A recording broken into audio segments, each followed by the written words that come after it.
мінекей мен бұлай кесіп алдым түп нұсқасын.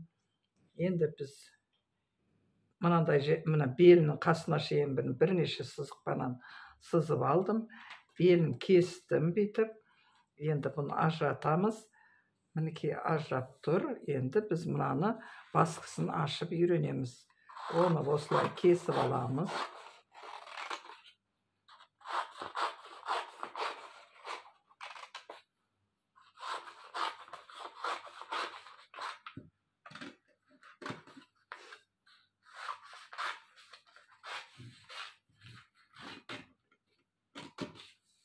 Мінекей, енді өшірге қойып, мынаның әрқайсының арасын 2-3 сантиметрден ақ ашамыз, қыздар.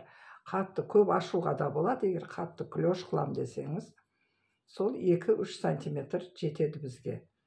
Міне осылай тұрады. Мына выточка тігіледі. Соныкей мына жерге бұл тігіп шығасыздар. Осылай әдеме болып тұрады. Сонда осындай кесік, клештанып тұратын кәжекей шығады.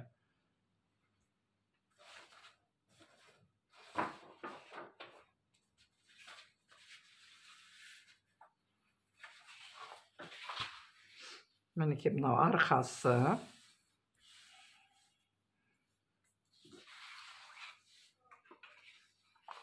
Мынау бізде алды.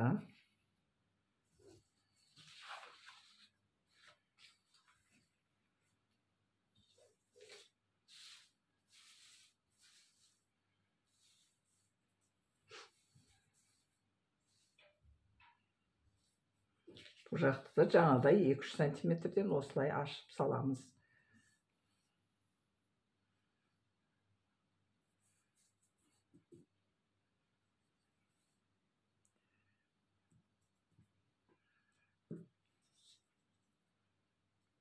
Енді тағы бір айтарым, біреулер мына жерде домалақ қылады, алдыңғы жағын бүйтіп домалатсаңыз да болады, тегіс қылып алсаңыздар да болады.